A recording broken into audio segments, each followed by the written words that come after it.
guys! Sejam muito bem-vindos a mais um dia aqui do meu canal. E hoje, em especial, eu quero falar com vocês um pouquinho sobre a prova de inglês do Enem 2024. Esse ano eu não fiz o Enem, né, porque eu tô aqui no Canadá, mas só por curiosidade eu quis fazer as questões para saber como que eu me sairia caso eu tivesse prestado, né, nesse ano. E por incrível que pareça, eu me surpreendi e realmente foi muito bem, acertei todas as questões, o total foram 5, né? E eu fiquei muito surpresa, porque provavelmente lá atrás, quando eu prestei o Enem, se eu tivesse escolhido inglês, eu acho que eu escolhi espanhol, eu teria ido muito mal, porque meu inglês era muito ruim. Mas me surpreendi, né? Então, bora lá, né, comentar um pouquinho sobre essas questões, né? No total foram 5, então a primeira, como nós vemos aqui, são duas imagens, né, com 2 textos, né, pequenos. E aí vai dizer o seguinte, questão número 1. Out of clutter, find simplicity. From discord, find harmony. In the middle of difficulty, lies opportunity. Albert Einstein disse isso. E aí nós temos também do Bob Marley, né? Ele vai dizer o seguinte: Some people feel the rain, others get wet. E assim, nesse texto, para falar para vocês, a única palavra que eu realmente não conhecia é clutter. E aí eu traduzi, se eu não me engano, é desordem a palavra, né? Mas sem saber essa palavrinha, não.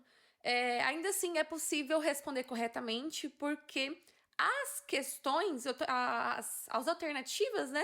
Que vocês vão acompanhar comigo aqui agora, estão bem tranquilas, não achei muito difícil. Então a pergunta é: a relação entre as citações atribuídas ao físico, né, o Albert Einstein, e ao cantor-compositor, né, Bob Marley, reside na crença de que é necessário A. Dar oportunidade às pessoas que parecem necessitadas. Não tá falando de pessoas necessitadas nesse texto. B. Identificar contextos que podem apresentar perigo, representar o perigo. Não necessariamente. C. Tirar proveito de situações que podem ser adversas. Sim! Sério, quando eu li, eu falei, claro que é essa, porque quando você tá falando, algumas pessoas sentem a chuva, outras elas se molham, tipo, ou seja, reclamam, né? Porque tá molhado, tá tomando chuva, enfim. Então tem a ver com isso, né? De você aproveitar uma situação que é desagradável. E aí as duas outras, né, alternativas, a D e a E. A D, evitar dificuldades que parecem ser intransponíveis. Eu nem sei o que é intransponíveis direito, mas acredito que seja alguma coisa assim, tipo intranspasável, não sei. Mas é uma palavra que eu não uso no meu vocabulário em português, né? E aí, E, contestar circunstâncias que parecem ser harmônicas. Nada a ver também. Então, de cara, logo assim, a C é de longe a mais certa, né? Então não tem nem aquela que é mais, tipo, que chega próximo de ser correta. Porque normalmente tem uma mais. Tem a correta, e tem uma que chega a ser correta, mas tem um erro, né? Essa daqui eu diria que não encontrei. Então eu diria que é só a C mesmo, que é 100% correta. E outra coisa, assim, que esse texto me lembrou, que eu quero comentar com vocês, é que existem duas frases no inglês que eu gosto bastante, são 2 idiomas, né, idioms, que eu gosto muito, e vai dizer o seguinte: look on the bright side, ou também every cloud has a silver line, que significa olhe pelo lado bom, olhe pelo lado positivo. E a segunda também tem o mesmo significado, né, que tudo tem um lado bom, né, você pode tirar um proveito nessa situação. Então é isso, de longe, acho que é isso meus apontamentos para essa questão, né? Então, questão número 2, bora lá ler inglês novamente, meus queridos. Tô me sentindo a gringa aqui. Holy War. Oh, so we can hate each other and fear each other. We can build these walls between each other. Babe, blow by blow and brick by brick. Keep yourself locked in. Yourself locked in. Or maybe we should love somebody. Maybe we could care a little more. So maybe we should love somebody instead of polishing the bombs of holy war. Essa daqui é uma música, né? Eu acho que eu não sabia que era a letra de uma música, porque, né? Mas, pesquisando um pouquinho, é uma letra de uma música da Alicia Keys, se eu não me engano, acho que é isso que é o nome dela, né? E aí, nessa letra, a pergunta é: nessa letra da canção, que aborda um contexto de ódio e intolerância, o marcador instead of introduz a ideia de. Aí, antes de ir para as questões, eu quero te chamar a atenção daqui desse texto, as únicas palavras que eu não conhecia Na verdade, é uma frase, né? É brick by brick. Eu não sabia o que significava isso, e aí também não me prendi, também outra coisa não me prendi a isso, porque o contexto ele te ajuda, e a pergunta mesmo, né, não é voltada para essa parte, sim pro instead of, e o que eu já sabia o que significava o instead of. Então, mas eu fui pesquisar, né, vou falar pra vocês o que significa brick by brick. É tipo step by step, é como se fosse um passo de cada vez. O Pierce me ajudou a tradução, né, então eu também não conhecia, mas tem esse mesmo sentido, um passo de cada vez. Mas então vamos lá para as alternativas, né? A. Mudança de comportamento. Então, o instead of significa mudança de comportamento? Sim! Gente, matou o gato aqui, né? B. Panorama de conflitos. C. Rotina de isolamento. D. Perspectiva bélica. E. Cenário religioso. O Pierce, eu li pro Pierce essa questão e ele acertou de cara que era A. E sim, é mudança de comportamento. Tá falando, né, o instead of. Então, em vez de você, tipo, só pensar na guerra, enfim, né, de coisas ruins, vamos fazer outra coisa, fazer uma coisa boa, né? Então, esse instead of tá fazendo essa coisa de mudança de comportamento. Então, também não tem nem muito o que falar nessa questão. Se você souber o que significa instead of, tipo, ao invés disso, vamos fazer isso. Ao invés disso, tem esse sentido de ao invés. Você já matava a questão rapidamente. A 3 é uma imagem, deixa eu tentar, depois vou tentar colocar para vocês, né? Mas é uma imagem como se fosse um computador bem antigo, né? E aí tem aqui um mundo, né? Algumas árvores, né? Se deteriorando com o tempo. E aí vai falar assim, 7% deleted and estimated time left to decades. I think eu acho que é decades. E aí tem o tempo, né? Million items removed by world, users, remove rate, 1000 seconds. E aí a pergunta é: o texto estabelece uma relação entre elementos da natureza e comandos de um programa de computador para. E aí o texto é bem pouquinho, né? São algumas frases, né? Absurda. E aí é aquela questão, né? Tem texto, umas palavrinhas e as imagens. Então você tem que prestar atenção nas imagens também, porque elas falam muita coisa. Então vamos para as alternativas. A. Alertar as pessoas sobre a rápida destruição da natureza. Sim, mas vamos continuar, né? B. Conscientizar os indivíduos sobre a passagem acelerada do tempo. Se você for pensar por um momento, tem a ver, né? Tá passando aqui, tem a ver com o tempo, né? A gente tem ali há décadas, né? Mas tem a ver realmente com a passagem do tempo? Será que ele não quer trazer algo mais significativo pra gente? Então, essa resposta aí poderia até, né? Mas não é, claro. C. Apresentar aos leitores os avanços tecnológicos na área da agricultura. Agricultura? Como assim? Só porque tem árvores? O que tem? Mas não. Não. D. Orientar os usuários sobre o emprego sustentável das novas tecnologias. Tipo, só porque tá um computador bem antigo, né? Não. Também não faz muito sentido. Informar os interessados sobre o tempo de crescimento de novas árvores. Não, porque tá falando de destruição, né? De algo que tá se deteriorando com o tempo. Então, não é isso, né? Então, alertar as pessoas sobre rápida destruição da natureza. E assim, mesmo se você não conhecesse muitas palavras daqui, mas eu acredito que poucas das palavras que tem nesse textinho, né, nas pequenas palavras, ainda assim são palavras muito semelhantes ao português, então não acho que não é complicado. É mais você realmente olhar com um olhar bem crítico, no sentido assim de tá falando o quê? De uma crítica das pessoas que estão acabando com o mundo, né? Então, seria isso, né? Uma conscientização, né? Então a resposta seria A. Também não achei muito difícil essa, não. Eu acho que a que eu achei difícil é a 5, mas vamos pra 4 agora. Eu vou ler novamente aqui em inglês, né? Vamos ver se vai dar certo. I remember being caught speaking Spanish at recess. I remember being sent to the corner of the classroom for talking back to the Anglo teacher when all I was trying to do was tell her how to pronounce my name. If you want to be American, speak American. If you don't like it, go back to Mexico where you belong. I want you to speak English, my mother would say, mortified that I spoke English like a Mexican. At Pan American University, I and all Chicano students were required to take 2 speech classes. Their purpose, to get off our accents. Sério, esse texto aqui é maravilhoso, de verdade. Esse foi o texto que eu mais amei. Tá falando o quê? Sobre o nosso sotaque, né? No caso aqui do sotaque hispânico, né? O espanhol.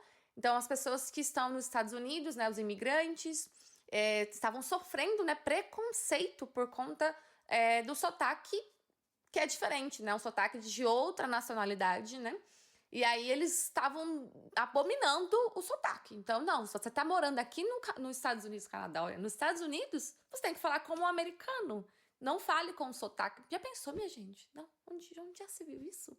Eu mesmo com meu sotaque aqui português, meio do Nordeste e ainda com um pouquinho paulista, não dá certo, não. Mas então, né? A pergunta em si é: o problema abordado nesse texto sobre imigrantes residentes nos Estados Unidos diz respeito aos prejuízos gerados pelo ou pela A. Repúdio ao sotaque espanhol no uso do inglês. Não preciso nem falar mais nada, né? É essa mesmo. B. Nossa, quase não sai. Resignação diante do apagamento da língua materna. Tipo, não tá falando que vai apagar a língua materna, né? E qual seria a língua materna? O espanhol? Não tá falando que vai apagar, né? Então, não é bem isso o que tá acontecendo aqui, né? C. Escassez de oportunidades de aprendizado do espanhol. Escassez em relação à falta, né? Não, claro que não é essa a questão, porque a gente tá falando, na verdade, que eles não querem que tenha o espanhol, né? Escassez de oportunidades de aprendizado do espanhol. Não é isso. D. Choque entre falantes de línguas distintas de diferentes gerações. Tipo, realmente tem um choque, né, de línguas diferentes, mas não é essa a questão. Não é isso o que tá acontecendo ali, né? E concorrência entre as variações linguísticas do inglês e as do espanhol. Também não. Eu não sei porquê, mas, olha, não, nenhuma dessas também faz sentido na minha cabeça. Na minha cabeça, a primeira faz muito sentido. Então, e é realmente essa a resposta, né? Repúdio ao sotaque espanhol no uso do inglês. Então, eles odeiam o sotaque. Eles só querem, se você tá no meu país, fale o meu sotaque, no meu sotaque. Enfim, então, eu achei esse texto maravilhoso, né? Porque, infelizmente, isso acontece, na verdade, né? Eu, como imigrante aqui no Canadá, né? Mas isso acontece.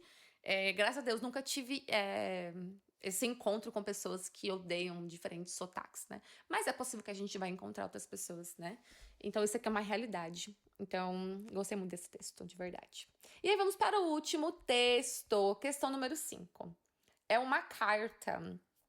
E aí, vai falar o seguinte. March 9th, 1981, Mr. Walker, while your piece The Color Purple presents a compelling and thoroughly, I think it is this, moving narrative, we were bothered by your decision to end every sentence with an exclamation point. As a reader, this was extremely jarring. I think it is this too, I'm not sure. I'm afraid for this reason we are forced to make the difficult decision to pass on your manuscript. Best of luck, Stephanie Allen Nichols. Gente, que coisa linda, né? Mas eu senti um tomzinho de ironia na fala dela, né? I'm afraid for this reason we are forced to make the difficult decision to pass on your manuscript. Oh, sorry. Best of luck. Really? Sério, gente, eu senti um tomzinho de ironia. Mas bora lá, né? Então, a carta da editora Stephanie, a escritora Alice Walker, tem o propósito de... Então, a editora tá mandando um e-mail, né? Uma carta pra escritora desse esse conto, né? Aqui, né? Aí vai dizer o quê? Problematizar o enredo de sua obra. Ela tá problematizando o enredo? O enredo é o conteúdo. Tipo, realmente, esse texto é realmente uma crítica ao conteúdo da obra dela? Tipo, não é realmente ao conteúdo em si, né? Mas poderia até ser, né? Não é. B. Acusar o recebimento de seu manuscrito. Essa daqui poderia ser. Por quê? Se você não pensar na ironia, né? Que tá acontecendo um pouquinho. Eu senti um pouquinho de ironia. E também no pass on. Se você pensar que o pass on é passar... passar, tipo, no sentido positivo, né? De Nós estamos aceitando o seu manuscript. Você poderia, tipo, pensar que poderia ser essa, né? A gente aceitou, recebeu, mas não é isso, né? Porque ela tá fazendo um negócio. C. Solicitar revisão ortográfica do seu texto. Também você poderia ficar confuso, né? Talvez ela tá solicitando uma revisão, visto que ela falou acima que tem muitos textos, né? Sentenças, frases que terminam com ponto de exclamação. Então ela, né? Tá dizendo que talvez precisa ter uma revisão ortográfica, né? Pode ser, mas não. D. Informar a transferência de seu livro a outra editora. Também poderia ser, né? Mas ela não falou nesse nenhum momento de transferência, né? Porém, se você também pensar no pass on, talvez poderia, tipo, passar adiante o seu manuscrito para outra pessoa, porque a gente não quer, né? Mas não é essa também. E em comunicar recusa da publicação de seu romance. Essa daqui, gente. Comunicar recusa da publicação de seu romance. E a palavra-chave mesmo é essa, né? Pass on. Esse pass on, a gente pode pensar no sentido de, tipo assim, sabe quando você alguém te convida para sair para algum lugar e você diz, eu passo, não, tô bem, obrigada, eu só passo, não vou não esse final de semana, tô muito cansada, então eu só passo. Eu passo, deixo pra próxima. É nesse sentido, né, de realmente recusar. Então, esse pass on tá recusando. Então, eles estão dizendo o motivo da recusa, porque eles estavam muito incomodados dessa pessoa sempre terminar as frases com ponto de exclamação, né? E por esse motivo, né? For this reason, por esse motivo, eles precisam forçados, né, a recusar o manuscrito, né? O papel, né? Que eles enviaram como se fosse um rascunho, enfim. Então, eles estão só comunicando para a autora, né? Que eles recusaram. Bem bonito, bem bonito, né? Assim, de uma forma bem elegante, né? Enfim, foi isso. Desse texto, eu acho que foi um dos textos assim, que eu achei que poderia confundir por conta desses pequenos detalhes. Mas se a gente prestar bem atenção, né? E ir mais a fundo, a gente consegue entender. Gostei bastante dos textos que eles colocaram. Não achei difíceis, mesmo com algumas palavrinhas ou outra que eu não conhecia. Ainda assim, eu achei bem tranquilo, né? E teve alguns que eu gostei bastante, como vocês viram, né? E a gente já sempre aprende, né? Porque nem sempre a gente vai saber tudo. Não é porque a gente já tá aprendendo ou já tem bastante vocabulário que a gente sabe tudo do inglês, né? A gente não sabe. Fico pensando na Fernanda lá atrás, né? Porque na época, quando eu prestei o Enem, provavelmente eu não tinha quase nada de vocabulário, né? E também eu era mais nova, né? Eu acabei de completar ano, né, essa semana. Então, a gente, né, tem uma outra mentalidade. Então, tudo é muito diferente. Mas foi isso, minha gente. Foi uma coisa bem simples mesmo. Talvez eu quero trazer um pouquinho mais à frente, de outras ideias, né? Revisando as questões, comentando alguma coisa nesse sentido nos próximos vídeos. Mas é isso. Espero que vocês tenham gostado. Se não, tá tudo bem também. E é isso. Então, nos vemos no próximo vídeo. Muito obrigada por vocês terem assistido, estarem comigo. E continuem me acompanhando. Então, see you!